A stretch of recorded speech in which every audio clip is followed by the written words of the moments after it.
गाना। आज 20 सालों बाद रमेश अपनी दुल्हन नैना के साथ अपने गांव के अपने पुराने घर आता है। सभी लोग बहुत खुश थे। रूपा भी अपनी बहू का स्वागत करने में लगी थी। पर ये क्या, रूपा जैसे ही अपनी बहू की आरती उतारने जाती है, अचानक से तेज हवाएं चलने लगती है। घर की लाइट चली जाती है और आरती का थाल का दीपक बुझ जाता है। माँ, ये सब क्या हो रहा है? अचानक से ये मौसम कैसे बदल गया? अरे बेटा, ये गांव है। गांव में अक्सर ऐसा ही होता है। किसी भी वक्त मौसम बदल जाता है और कभी भी लाइट चली जाती है। दीपाली बेटा, किचन से मोमबत्तियां तो ले आ। रूपा के कहने पर दीपाली किचन में मोमबत्ती लेने जाती है। लाइट ना होने की वजह से घर में काफी अंधेरा था, इसलिए दीपाली अपने फोन का टॉर्च ऑन करती है और टॉर्च ऑन करते ही उसे महसूस होता है जैसे कोई उसके सामने से गुजरा हो। मुझे ऐसा क्यों महसूस हुआ कि मैंने अभी यहाँ किसी को देखा? क्या सच में यहाँ कोई था या ये सिर्फ मेरा वहम था? अरे दीपाली बेटा, मिले कि नहीं मोमबत्ती? हाँ माँ, बस अभी लाती हूँ। दीपाली सारी बातों को भूलकर मोमबत्ती जलाती है और जैसे ही मोमबत्ती लेकर वापस बाहर जाने के लिए पीछे मुड़ती है तो उसके सामने एक 10 साल की छोटी बच्ची खड़ी होती है। उस बच्ची की एक झलक देखते ही दीपाली डर जाती है और जोर जोर से चिल्लाने लगती है। तभी अचानक से लाइट आ जाती है। दीपाली की आवाज सुनकर शंकर और छोटा भाई पवन उसके पास पहुंचते हैं। क्या हुआ दीपावली बेटा? पापा, मैंने किसी को देखा। दीदी, यहाँ पर कोई नहीं है। अंधेरे में वहम हुआ होगा आपको। अब चलो, दरवाजे पर भैया भाभी कब से खड़े हैं। दीपाली भी इसे अपना एक वहम समझकर सबके साथ बाहर चली जाती है, जहां वो लोग अपनी भाभी का स्वागत करते हैं। नैना अपने पैरों से कलश को गिराकर थाल में पैर रखती है और घर के अंदर जाती है। सब घर के अंदर चले जाते हैं। भाभी, मैं आपकी ननद नहीं, आपकी छोटी बहन और फ्रेंड की तरह हूँ। इसलिए कभी भी आपको ये लगे कि भैया आपको सता रहे हैं तो आप उनकी शिकायत मुझसे कर देना। भाभी भैया की शिकायत करे या ना करे, पर मुझसे और माँ से तेरी शिकायत जरूर करेगी। सभी आपस में बैठकर हंसी मजाक कर रहे थे। नैना भी घूंघट किए अपने बिस्तर पर बैठी थी। वो सब आपस में बात कर ही रहे होते हैं कि तभी उन्हें एक अजीब डरावनी आवाज सुनाई देती है और कमरे की खिड़की अपने आप ही खुल जाती है। मुझे इसीलिए गांव पसंद नहीं। गांव में ऐसी ही डरावनी आवाजें आती हैं। मैंने तो सुना है गांव में बहुत सारे भूत भी होते हैं और इस मौसम को पता नहीं क्या हो रहा है। मुझे तो बहुत डर लग रहा है। मैं तो अपने कमरे में जा रही हूँ सोने। बाय भाभी, हम कल बात करेंगे। अब सब अपने कमरे में सोने चले जाते हैं। नैना अपने कमरे में बिल्कुल अकेली थी। कुछ देर बाद रमेश अपने कमरे में आता है और देखता है कि नैना खिड़की के पास खड़ी होकर बाहर की ओर एक टक नजरें लगाकर देख रही थी। क्या हुआ नैना? बाहर क्या देख रही हो? मैं बाहर का मौसम देख रही हूँ रमेश जी। इस मौसम को देखकर ऐसा लग रहा है जैसे आज कोई अपना बदला लेने के लिए आया है। तुम क्या बोल रही हो, मेरी कुछ समझ में नहीं आ रहा। और वैसे भी रात काफी हो चुकी है। अब हमें भी सो जाना चाहिए, चलो। इतना बोलकर रमेश सोने के लिए बिस्तर पर लेट जाता है, पर नैना अब भी खिड़की के पास ही खड़ी होती है। रमेश के सो जाने के बाद नैना अपनी सास के कमरे में जाती है और अपनी सास के पास बैठकर रोने लगती है, जिसे सुन सास की नींद खुल जाती है। बहू, अरे क्या हुआ बहू? तू इतनी रात को यहाँ मेरे कमरे में बैठकर रो क्यों रही है? मम्मी जी, आपने मुझे क्यों नहीं अपनाया? आपको पता है, आपकी वजह से मुझे और मेरे परिवार वालों को गांव वालों के कितने ताने सुनने पड़े। तू मेरी बहू नहीं है? कौन है तू? मम्मी जी, मैं आप ही की बहू हूँ। आपने मुझे अब भी नहीं पहचाना? इतना बोलते ही नैना की आंखें लाल हो जाती हैं। वो जोर जोर से हंसने लगती है। मौसम का रुख बदल जाता है। कमरे की खिड़कियां और दरवाजे अपने आप ही खुलने और बंद होने लगते हैं। देखते ही देखते नैना हवा में उड़ने लगती है और वो अपनी आंखों के इशारे से अपनी सास को भी हवा में लटका देती है। तेरी वजह से मुझे और मेरे घर वालों को ताने सुनने पड़े। तूने जो पाप किया है, तुझे उस पाप की सजा मिलेगी और अब तेरी इस गलती की सजा तेरा पूरा परिवार भुगतेगा।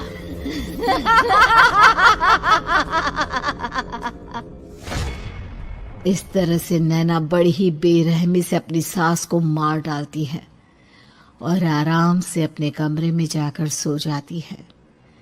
अगली सुबह जब घर वालों को कमरे में रूपा की लाश मिलती है तो उन लोगों के पैरों तले जमीन खिसक जाती है। कल तक माँ बिल्कुल ठीक थी, फिर अचानक ऐसा क्या हुआ रात को कि माँ हम सबको छोड़कर चली गई।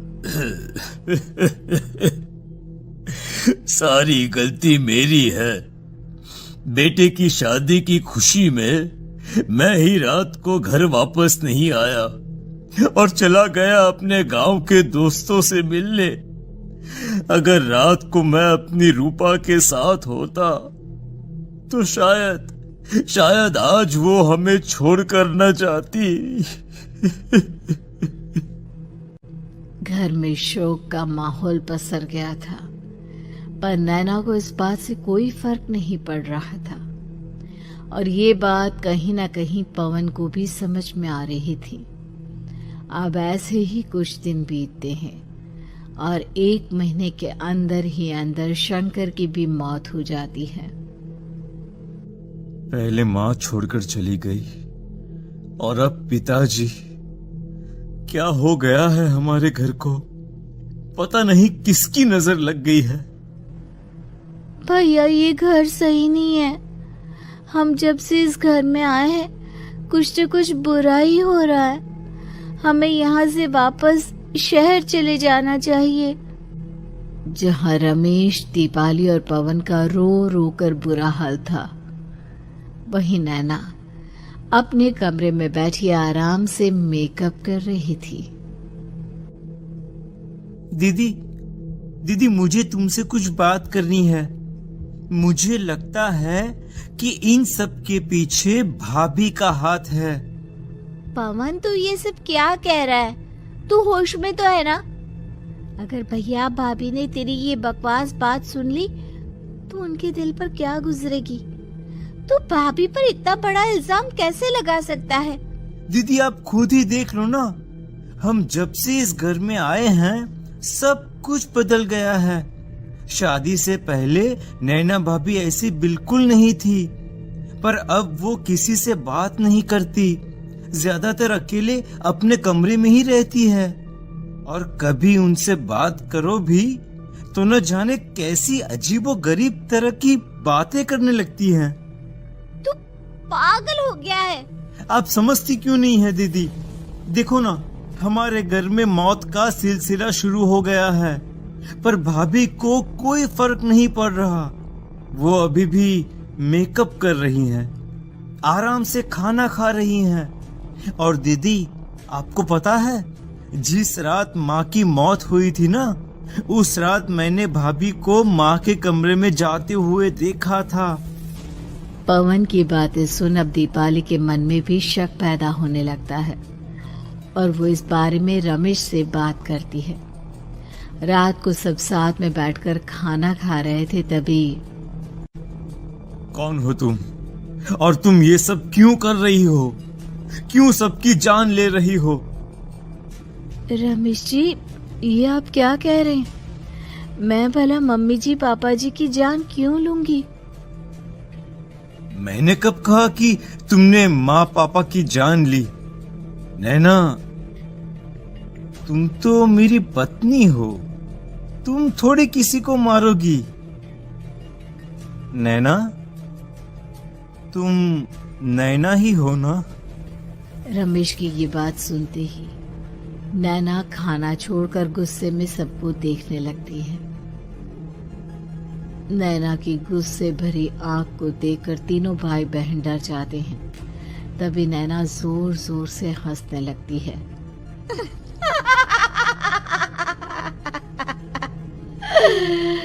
मैं ही तो हूँ आपकी पत्नी गौरी। गौरी का नाम सुनते ही रमेश के होश उड़ जाते हैं। आखिर कौन है ये गौरी? क्या है इस घर और घर वालों का राज?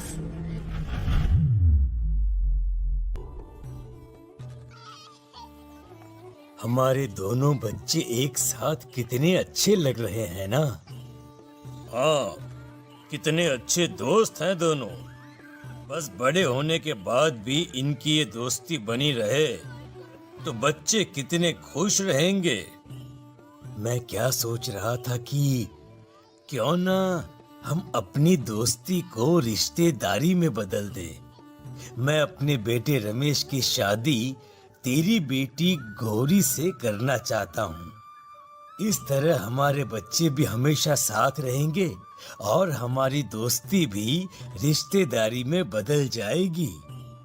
शंकर की इस बात से उसके दोस्त को बहुत अच्छा लगता है और वो अपनी बेटी की शादी रमेश से करवाने के लिए तैयार हो जाता है।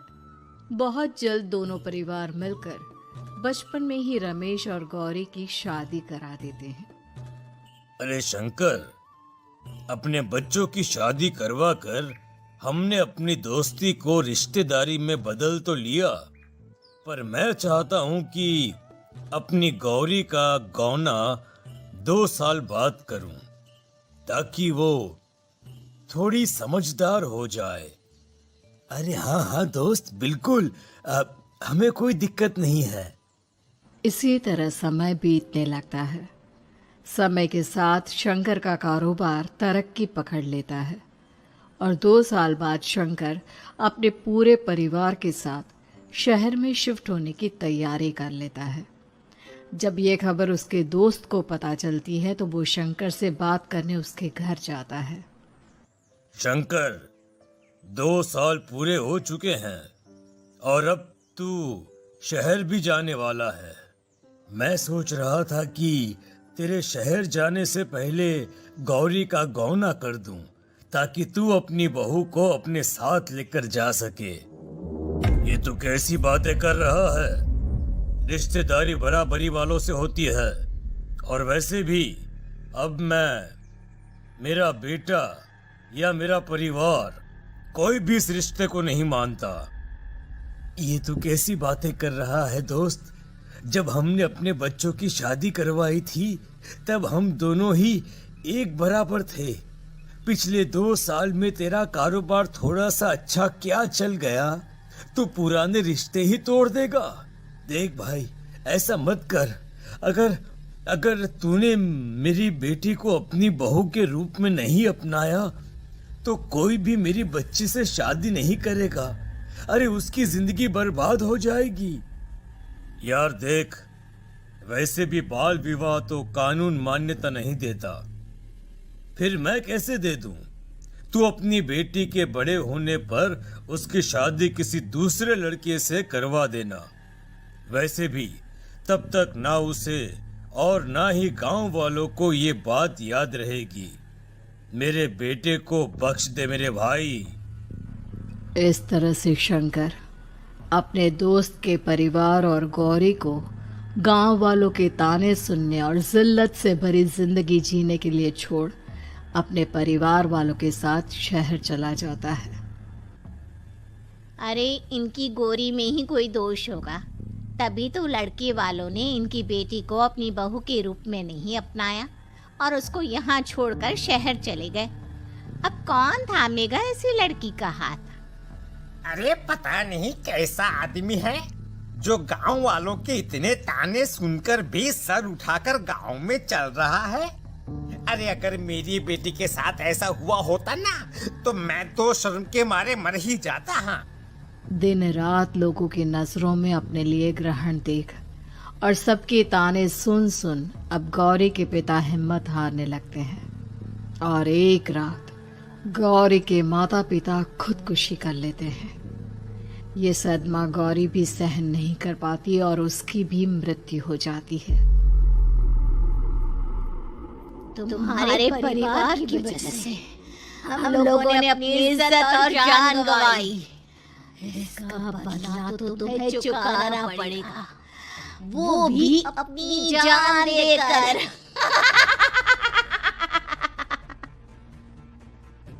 हंसते हुए अब नैना हवा में उड़ने लगती है। नैना अब पूरी तरह से बदल चुकी थी। गौरी की आत्मा उसके शरीर पर हावी हो चुकी थी। उसकी आंखें सफेद, पैर उल्टे, चेहरा काला और बाल बिखर गए थे। अब गौरी अपनी शैतानी शक्तियों से घर के हर कोने को अपने काबू में कर लेती है और सीधी दीवार पर जाकर चिपक जाती है। मुझे अपना बदला चाहिए। बदला लूंगी मैं तुम सबको खत्म कर दूंगी। गौरी इतनी तेज चिल्ला रही होती है कि उसकी आवाज से घर के सारे कांच टूट जाते हैं। सामान इधर उधर गिरने लगता है और ये सब देखकर तीनों भाई बहन के होश उड़ जाते हैं।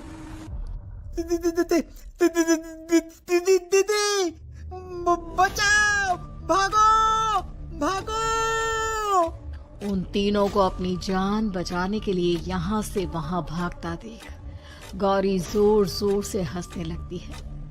तभी दीपाली घर से बाहर निकलने लगती है, जिसे देख गौरी गुस्से में अपनी शक्तियों से तुरंत घर का दरवाजा बंद कर दीपाली को हवा में उड़ा देती है। बाहर भागेगी, मुझसे बचकर भागना चाहती है, कोई नहीं बचेगा, आज तुम सब मरने वाले हो। अचानक घर में भूतिया आवाजें गूंजने लगती है, तेज हवाएं चलने लगती हैं, सोफा, टेबल, कुर्सी सब हवा में उड़ने लगता है। ये सब देखकर रमेश, दीपाली और पवन की रूह कांप जाती है। घर में ये सब होते हुए और अपनी बहन को हवा में उड़ते हुए देख रमेश और पवन को भी समझ में नहीं आ रहा था कि वो क्या करे, कैसे अपनी जान बचाए। इतने में गौरी अपनी आंखें दीपाली की तरफ करती है और अपनी शैतानी शक्तियों से उसका गला दबाने लगती है। भागने का बहुत शौक है ना, अब मैं तुझे इस दुनिया से ही भगा दूंगी।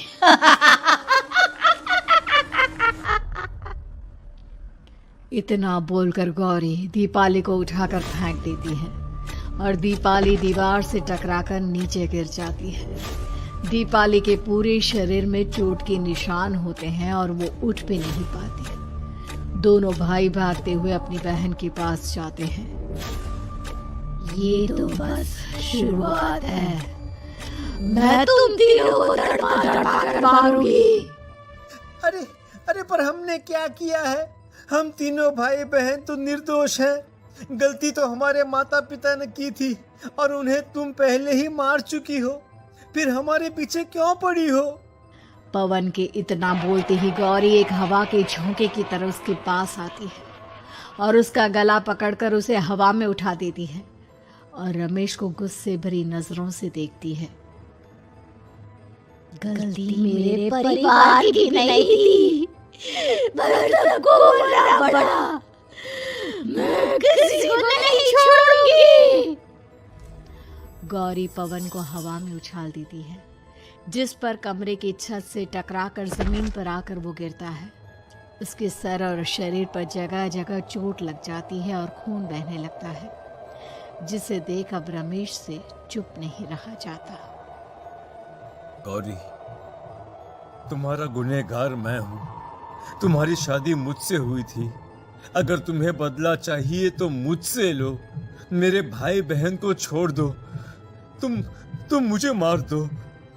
मरना तो सबको पड़ेगा। अरे पर इसमें उन दोनों की कोई गलती नहीं है।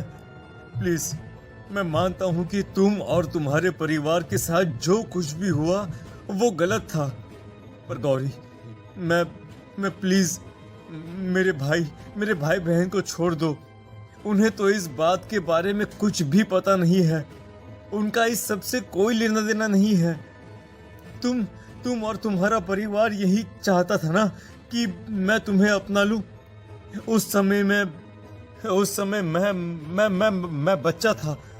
मेरे पास इतनी समझ नहीं थी, पर आज मैं तुम्हें तुम्हारे इसी रूप में अपनाता हूँ।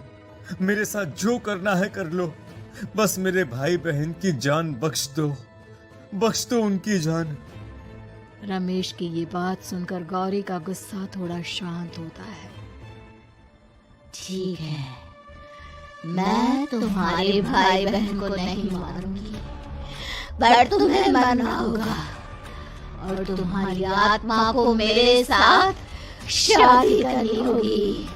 मुझे मंजूर है। अब रमेश गौरी के साथ छत पर जाता है और छत से नीचे कूद जाता है। रमेश के मरते ही गौरी उसकी आत्मा को अपने साथ ले जाती है और इस तरह से रमेश खुद मरकर अपने भाई बहन को बचा लेता है।